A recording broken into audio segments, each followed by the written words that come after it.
Be ready. 10 seconds to go.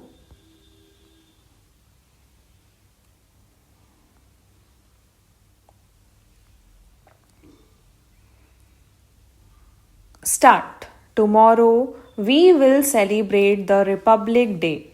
On this auspicious occasion, I am happy to greet you all, my fellow citizens, at home and abroad, and convey to you my good wishes. This is no doubt a joyous occasion, and we celebrate it with all enthusiasm. But this is also an occasion for calm introspection about where we stand and in what direction we are going. A few years back, our country was suffering from a deficit in food grains, and some people abroad had written us off as a country which could not be saved. In their view, our agriculture had no future and we would be exposed to recurring famines. These prophets of gloom had reckoned without our untiring Kisan, and they have been proved false. This country, which was producing 5 crore tons of food grains in 1950, has now reached a level of over 20 crore tons despite of floods and other natural calamities in several parts of the country. The credit for this goes to the Kisans, the vast majority of whom are small and marginal farmers. The developmental efforts over the last 30 years, which have been channelized by successive 5-year plans, have resulted in the execution of many major, medium, and minor irrigation projects all over the country. The assured water supply from these projects, as well as production of fertilizers, pesticides, and high yielding strains, have all aided the Kisan in ushering in an era of plenty. Because of the record output of food grains and industrial raw materials, we have been able to achieve a measure of price stability and contain inflation. Food sufficiency is among the major factors that have helped the country to sustain and strengthen its political and economic independence. We cannot, however, afford to be complacent. In the coming years, we will have to place agriculture on a sounder and more viable base. We will have to assure fair prices for the farmers' produce and reduce the cost of inputs that will encourage the Kisan to work harder and show better results. There has to be an intensive study of the agroecology of every area, and we must build up self reliance of each area in order to ensure the full development of its potential. If farmers, scientists, extension workers, developmental administrators, mass media agencies, and above all, our political leaders will all work together, we can soon regain the old image of our as a land full of milk and honey.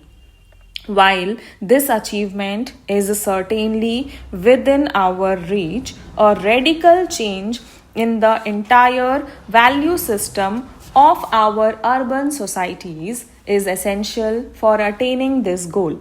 The brain drain and the depletion of resources from the village to the city must not only be stopped but must be reversed. The imperative need is for a happy combination of brain and brawn for achieving the rural prosperity. Those living in villages and our scientists and technologists who choose to work in villages must be provided with adequate facilities. The basic minimum needs of the rural people must be fulfilled without further delay. In the welter of demands and agitations by the urban pressure groups for an ever increasing share in the national cake, the needs of the poor farmer, the real producer of wealth in our country, are apt to be overlooked. Let us not forget that India will prosper only if the tiller of the soil lives and prospers. Our hard working peasantry have proved time and again that they are ready to adopt new technology provided they are helped to do so. It is now the responsibility of every citizen in this country to ensure that our farmers are able to produce more food from less land.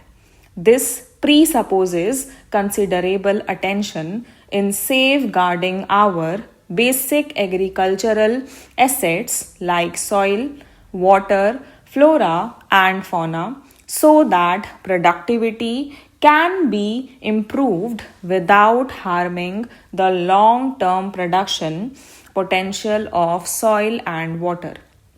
I have had occasion to fly over the Himalayas in recent months and I was shocked to see the extent of deforestation that has taken place. What was once all greenery has been reduced to barren rocks. Such denudation and the resultant soil erosion pose a grave danger to our future. Floods and droughts are caused by thoughtless destruction of forests. We should ensure that in our zeal to bring more land under the plough, we do not disturb the delicate balance of nature. We need to create new forest belts to be maintained in perpetuity.